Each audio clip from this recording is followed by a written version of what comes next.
तो लगन कुंडली में हम दूसरे भाव के स्वामी के विभिन्न भावों के स्वामियों के साथ कंजक्शन की चर्चा कर रहे हैं। और इस वीडियो में आपके चार्ट में मान लो दूसरे भाव का स्वामी यदि आपके 12th हाउस के लॉर्ड के साथ किसी भी भाव में कंजक्शन में बैठा है तो दूसरे भाव के स्वामी का ये 12वें भाव के स्वामी के साथ कंजक्शन आपके लिए कैसा साबित हो सकता है, कितने अच्छे या कितने बुरे प्रभाव इसके होंगे।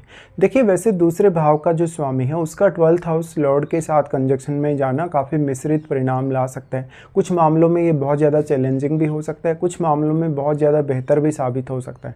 अगर आपका संबंध डायरेक्टली इनडायरेक्टली किसी भी तरीके से बिजनेस के थ्रू भी अगर विदेश से बनता है या आपका विदेश सेटलमेंट होता है तब तो ऐसा कंजक्शन आपको मोस्टली फेवरेबल होगा। अदरवाइज़ अपनी कंट्री में अगर आप रह रहे हैं या विदेश में सेवाएं वगैरह दे रहे हैं तो भी अच्छा है। पर मान लो अगर ऐसा कंजक्शन है, कभी कभी आपको कोर्ट कचहरी का सामना करना पड़ सकता है, अनावश्यक रूप से काफ़ी खर्चे रह सकते हैं, सेविंग करना काफ़ी चैलेंजिंग हो जाता है। दूसरी तरफ अगर इसका पॉजिटिव इफेक्ट देखा जाए तो सेकंड लॉर्ड का 12th लॉर्ड के साथ कंजक्शन में आना डिपेंड करेगा कि कौन से भाव में ये कंजक्शन बन रहा है।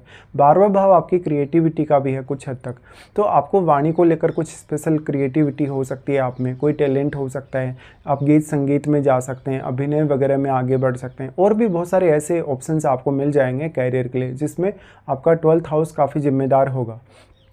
12th लॉर्ड और आपका सेकंड लॉर्ड का कंजक्शन इस प्रकार से है तो जातक दान दक्षिणा करने या चैरिटी वगैरह करने में कभी कभी बहुत इंटरेस्ट रखेगा, वो कोई ना कोई ऐसा खर्चा कर ही देगा। अगर प्लैनेटरी पोजीशन अगर शुभ है, ग्रहों का प्रभाव अगर अच्छा है, शुभ है, तो जातक सही कार्यों के लिए खर्चा करेगा। भले ही वो खर्चा करेगा और वो उतना ज़्यादा सेव करना पसंद नहीं करेगा, लेकिन अगर प्लैनेटरी पोजीशन अच्छी नहीं है, अगर प्रभाव काफ़ी नेगेटिव है तो जातक के सामने बहुत ज़्यादा चैलेंजेस होंगे और वो काफ़ी फिजूल खर्चे भी करेगा। ऐसे जातकों के आर्थिक रूप से जो स्थिति है वो उनको मैरिड लाइफ में काफ़ी प्रभावित करती है, क्योंकि 12th हाउस मैरिड लाइफ से भी जुड़ा हुआ है, आपका बेडरूम है 12th हाउस। इस हिसाब से फिर 12th हाउस में कोई अन्य प्लैनेट अगर बैठा है या सेकंड हाउस में कोई अन्य प्लैनेट आपका बैठा है तो उन ग्रहों को भी विचार करना उतना ही जरूरी है, क्योंकि हो सकता है आपका सेकंड हाउस का लॉर्ड और आपका 12th हाउस का लॉर्ड तो वास्तव में कंजक्शन में है आपके चार्ट में, लेकिन इन भाव में बैठे हुए जो अन्य ग्रह हैं, जो कोई भी अन्य ग्रह है, जैसे कोई भी शुभ ग्रह भी हो सकता है, वो अशुभ ग्रह भी हो सकता है, उनका अपना अपना अलग अलग रोल है। फिर सेकंड लॉर्ड और आपका 12th लॉर्ड किसी अन्य भाव के स्वामी भी आपके चार्ट में हो सकते हैं, उस पर्टिकुलर भाव से भी आपको काफ़ी फायदा हो सकता है। अगर मान लो ऐसा कंजक्शन लगन में बनेगा तो जातक को नींद से जुड़ी हुई समस्याएं रहेंगी। जातक टैलेंटेड तो काफ़ी ज़्यादा हो सकता है, लेकिन वो कभी कभी भ्रम का शिकार होगा, कभी कभी काफ़ी ओवर थिंकिंग का शिकार होगा। इसी तरीके से अगर ऐसा कंजक्शन सेकंड हाउस में बने और अगर 12th लॉर्ड का प्रभाव अगर कुल मिला के ठीक है, अगर बहुत अच्छा भी नहीं है, तो जातक को 12th हाउस के थ्रू इनकम हो सकती है। उसको 12th हाउस से रिलेटेड क्रियाओं पर ज़्यादा से ज़्यादा ध्यान देना चाहिए। ऐसा जातक एक समय बाद आध्यात्मिक रूप से भी उन्नति कर सकता है अपने जीवन में, और वो अपनी धन या संपत्ति को त्याग सकता है, किसी को दान दे सकता है। सेकेंड लॉर्ड का जो 12th हाउस में 12th हाउस के लॉर्ड के साथ जो कंजक्शन है, मान लो अगर 3rd हाउस में होगा तो इसके लिए जातक अपना एफर्ट लगाएगा, अपनी जितनी भी चुनौतियां वो इसमें आएंगी धन कमाने के लिए या किसी भी अन्य पर्टिकुलर गोल को हासिल करने के लिए, उसके लिए जातक हमेशा तत्पर रहेगा और अपना कितना भी ज़्यादा एफर्ट वो इसके लिए लगा सकता है।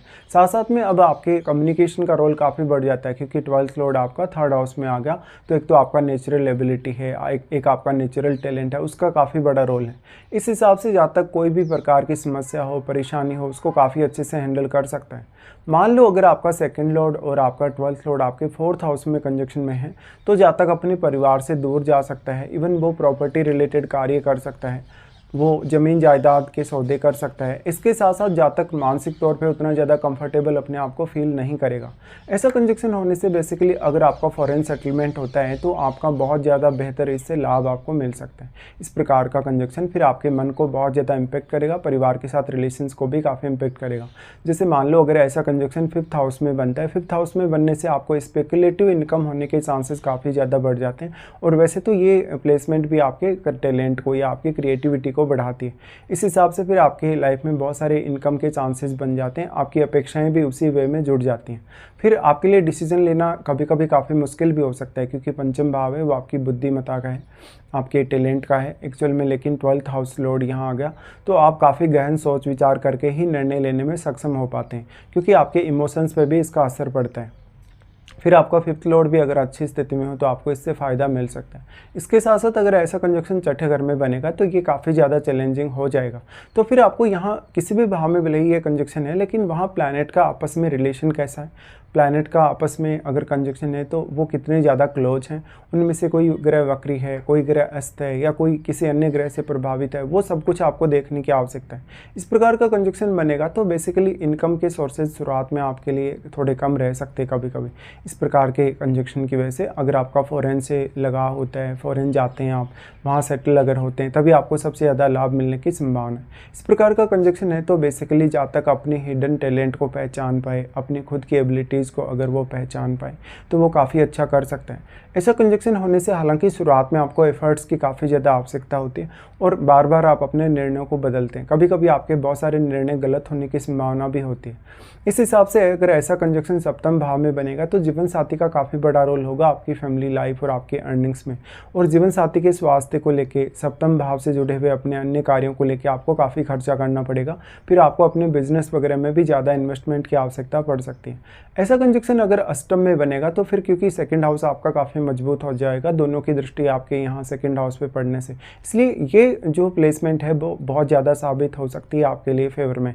लेकिन कहीं ना कहीं जो आपका 12th लॉर्ड यहाँ अष्टम में आ गए तो वो यहाँ कैसी स्थिति में है, क्योंकि सेकंड लॉर्ड तो जो अष्टम में आया वो तो निश्चित तौर पे अपने शत्रु के ही घर में है, लेकिन जो 12th लॉर्ड आपका यहाँ आएगा वो हो सकता है अपने मित्र के घर में भी हो। फिर 12th लॉर्ड अगर अष्टम में बैठा है तो वो किस प्रकार का प्रभाव डाल पा रहा है, कितना स्ट्रॉन्ग प्रभाव वो डाल पा रहा है, इस हिसाब से आपको विचार करने की आवश्यकता है। तो जिस भी पर्टिकुलर हाउस में ये कंजक्शन बन गया, उस पर्टिकुलर हाउस को लेके आपकी थिंकिंग, आपकी ओवरऑल सेंस को काफ़ी प्रभावित करेगा। ऐसा कंजक्शन होने से शुरुआत में आपके लिए बहुत ज़्यादा चैलेंजेस भी होंगे कभी कभी, या हो सकता है आप अपने टैलेंट को लेके उतने आश्वस्त ना हो, उतने परिपूर्ण ना हो, लेकिन एक समय बाद आपको लंबे समय के बाद कहीं ना कहीं सफलता मिलेगी ही। ऐसे केस में खुद पर ज़्यादा से ज़्यादा फोकस्ड आपको रहना चाहिए। अब आपका जो सेकंड हाउस का लॉर्ड है और आपका जो 12th हाउस का लॉर्ड है आपके चार्ट में किसी न किसी अन्य भाव के स्वामी हो सकते हैं, और हो सकता है फिर उन भाव में भी कोई भी प्लेस्ड हो सकता है ग्रह। जैसे यहाँ भी अगर सेकंड हाउस में या आपके 12th हाउस में कोई भी यदि प्लैनेट प्लेस्ड है तो वो वहाँ बैठे प्लैनेट्स को तो प्रभावित करेगा ही करेगा, और उस पर्टिकुलर भाव की एनर्जी को, कारकत्व को भी काफ़ी प्रभावित करेगा।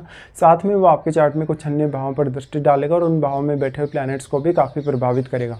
इस हिसाब से ऐसा जो कंजक्शन है वो आपके लिए बहुत ज़्यादा चैलेंजिंग भी है, लेकिन अगर आपके फेवर में ये काम कर जाता है प्लैनेटरी पोजीशन की वजह से या ग्रहों की ओवरऑल स्थिति की वजह से, तो उतना ही ज़्यादा पॉजिटिव भी साबित हो सकता है। बट जो कुछ भी आपको इस कंजक्शन की वजह से मिलेगा, या तो वो काफ़ी लेट हासिल होगा या तो आप उसको बहुत अच्छे से हैंडल नहीं कर पाएंगे।